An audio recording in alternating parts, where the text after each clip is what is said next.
Good morning बच्चों। देखो आज की क्लास में हम आपको जो बॉडी फ्लूइड और सर्कुलेशन है उसका एक लास्ट टॉपिक पढ़ा रहे हैं। इसको बोलते हैं कि इंस्ट्रूमेंट है इलेक्ट्रोकार्डियोग्राम। ठीक है ना। तो यहाँ पर देखो इलेक्ट्रोकार्डियोग्राम क्या है और इलेक्ट्रोकार्डियोग्राफ क्या है, दोनों में पहले मीनिंग समझ लो इसका। देखो कि जो इलेक्ट्रोकार्डियोग्राफ लिखा हुआ है, ध्यान देना यहाँ पे ग्राफ है वो इंस्ट्रूमेंट है, वो क्या है इंस्ट्रूमेंट है। और इस ग्राफ से जो रिकॉर्ड होता है वो है रिकॉर्डिंग, जो मतलब पेपर पे आता है उसको बोलते हैं इलेक्ट्रोकार्डियोग्राम।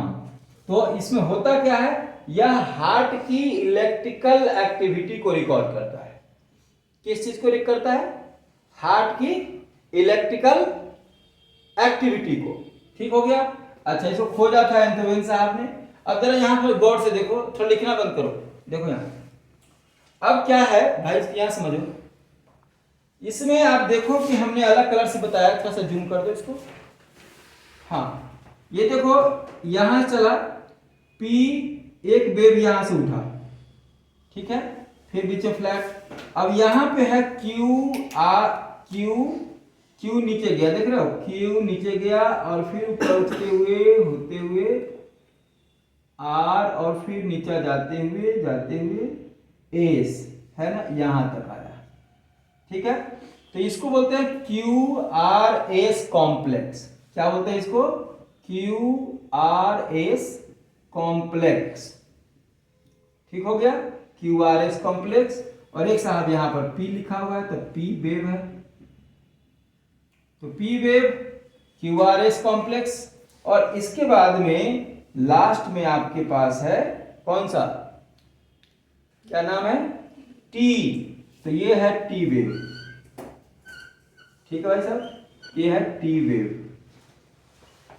इस तीनों वेव का क्या मीनिंग है इसको देखते हैं। तो आप पहले समझिए, तीन वेव हो गया, P एक हो गया, P वेव यहां, QRS एक दूसरा हो गया, और तीसरा हो गया आपका T। यही रिकॉर्ड करता है इलेक्ट्रोकार्डियोग्राफ।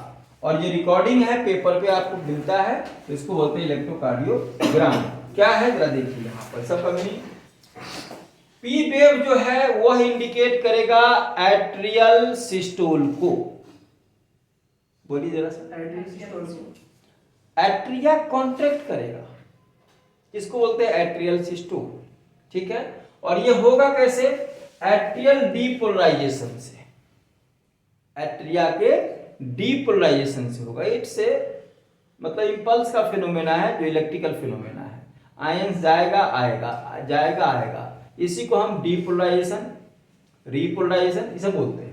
तो एट्रियल सिस्टोल को इंडिकेट करेगा P वेव, QRS करेगा वेंट्रिकुलर सिस्टोल को, वेंट्रिकल फिर से कॉन्ट्रैक्ट करेगा, और इसी में होगा वेंट्रिकुलर डीपोलराइजेशन। तो यहां देखिएगा, यहां डीपोलराइजेशन, फिर यहां डीपोलराइजेशन। अब T वेव जब होगा तो ये हो गया वेंट्रिकुलर डायस्टोल। तो ये दो सिस्टोल हो गया यहां, एट्रिया का और वेंट्रिकल का, और ये रिलैक्स हो गया वेंट्रिकुलर डायस्टोल। तो वेंट्रिकुलर रीपोलराइजेशन है, यहां देखिएगा ये रीपोलराइजेशन है, ये दोनों डीपोलराइजेशन और डीपोलराइजेशन। क्वेश्चन यही है, छोटे छोटे चीज आएंगे। ठीक है, कहेगा भाई P वेव दे दिया, अब आपसे पूछ दिया एट्रियल डीपोलराइजेशन, एट्रियल रीपोलराइजेशन, है ना जी। तो आपको यहां ध्यान देना चाहिए कि एट्रियल डीपोलराइजेशन है ये, और यहां भी एट्रियल डीपोलराइजेशन है। डी को मैं इंडिकेट करता हूं, या री को इंडिकेट करता हूं, वेंट्रिकल डायस्टोल। तो ये तीन वेव कैसे बने ये समझा दिया हमने आपको। अब कह रहा है कि at the end of T wave makes the end of systole. T wave खत्म हुआ यहां पे तो सिस्टोल खत्म हो गया। जैसे यहां से आते रहा P वेव, अब यहां T वेव हुआ, फिर से यहां पर दूसरा वेव चालू होगा। जैसे T वेव खत्म हुआ तो सिस्टोल खत्म हुआ, अब इसके बाद गैप, और फिर से यहां पर P वेव, QRS और T वेव चालू होगा। ये बात समझ में आया? हाँ। अब कह रहा है किसी का हार्ट बीट काउंट करना हो कि बंदे का हार्ट बीट कितना चल रहा है, तो उसके लिए ये बताएगा आपको कैसे। QRS कॉम्प्लेक्स को काउंट करेंगे आप। किसको काउंट करेंगे? QRS कॉम्प्लेक्स को काउंट करिए, एक पीरियड है 1 सेकेंड में, 10 सेकेंड में, 1 मिनट में, जितना भी है, एक गिवन पीरियड ऑफ टाइम में QRS कॉम्प्लेक्स को काउंट करिए और जितना आता है उसको वो डिटरमाइन करेगा हार्ट बीट ऑफ इंडिविजुअल। ठीक बात ये हो गया। ठीक है, तो ये हो गया आपको इलेक्ट्रोकार्डियोग्राम के बारे में। अब एक लास्ट है जो एनसीईआरटी के अकॉर्डिंग हम बात कर रहे हैं, उसमें है कार्डियक डिजॉर्डर्स। 4 डिजॉर्डर्स के बारे में दिया हुआ है, हम उसके बारे में बात करते हैं। पहला डिजॉर्डर है हाइपरटेंशन। हाइपरटेंशन का मतलब है कि नॉर्मली जो ब्लड प्रेशर है, नॉर्मली ब्लड प्रेशर कितना होता है 120/80, मतलब 120 सिस्टोलिक प्रेशर है, 80 है डायस्टोलिक प्रेशर। कह रहा है 120 से बढ़कर के अगर 140 हो जाता है या 80 से बढ़कर के 90 हो आता है तो या उससे ज्यादा होता है, तब हम इसको बोलेंगे कि आपको हाइपरटेंशन हो गया। ठीक है, और इससे कई बीमारी और हार्ट की क्रिएट हो सकती है और अदर ऑर्गन को भी प्रभावित कर सकता है ब्लड प्रेशर से, मतलब ये हाइपरटेंशन से। ठीक है, दूसरा है एंजीना पेक्टोरिस, एक्यूट चेस्ट पेन, छाती में दर्द होगा उसको बोलते हैं हम लोग एंजीना पेक्टोरिस। क्यों होगा भाई साहब? तो कह रहा है कि ये लो ऑक्सीजन सप्लाई हार्ट मसल्स को जब होगा तो होगा एंजीना पेक्टोरिस। क्लियर हो गया। अब आइए हार्ट फेलियर, कह रहा है कि heart not pumped blood effectively meet need of the body. कहा कि बॉडी ऑर्गन को जितनी ऑक्सीजन चाहिए उतना हार्ट पंप नहीं कर पा रहा है। इसी कंडीशन को बोलते हैं कि हार्ट फेल कर गया जी। समझे? अरे हार्ट फेल हो गया मतलब कि हार्ट पंपिंग कर रहा था क्या, मशीन फेल हो गया। नहीं कहते अरे मशीन ही नहीं काम कर रहा, फेल हो गया।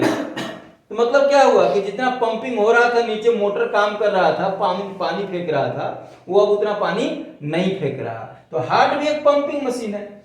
समझे? इसका कारण क्या हो सकता है? Congestion in lungs.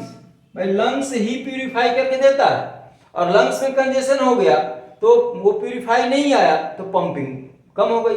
ये हो गया हार्ट फेलियर। एक है कोरोनरी आर्टरी डिजीज, ये तो हुआ हार्ट की डिजीज। अब वेसल्स की डिजीज समझिए, आर्टरी और वेन की डिजीज समझिए। तो यहां पे कहते हैं सीएडी, कोरोनरी आर्टरी डिजीज, और इसी का दूसरा नाम है एथेरोस्क्लेरोसिस।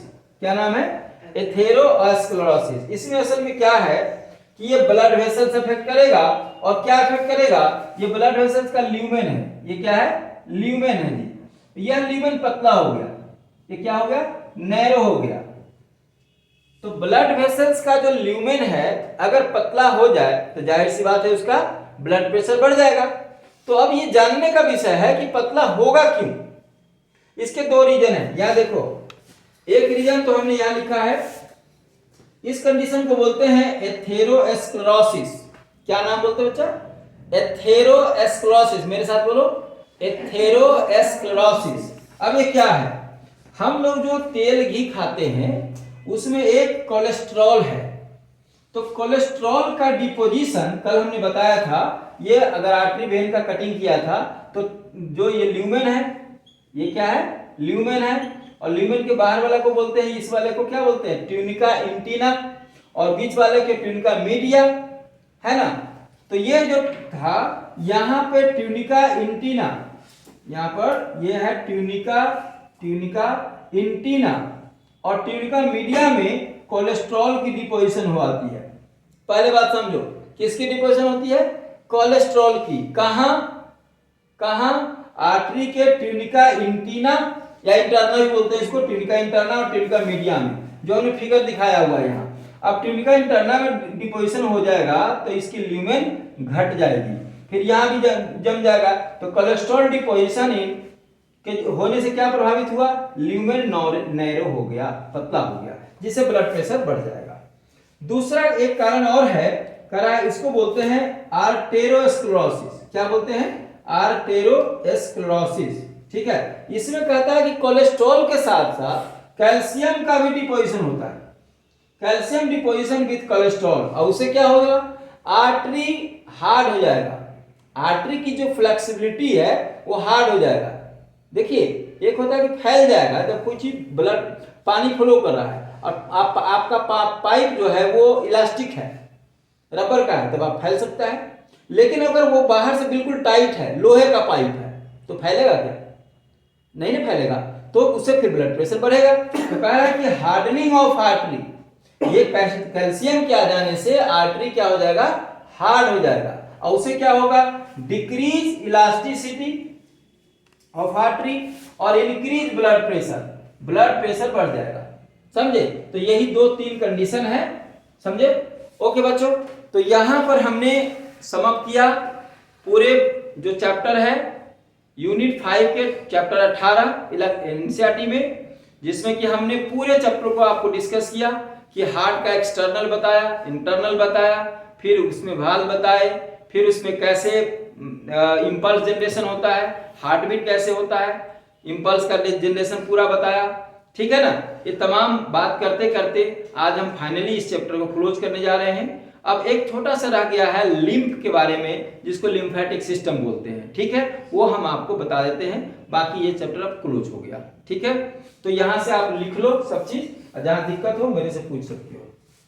इसका फोटो खींचो।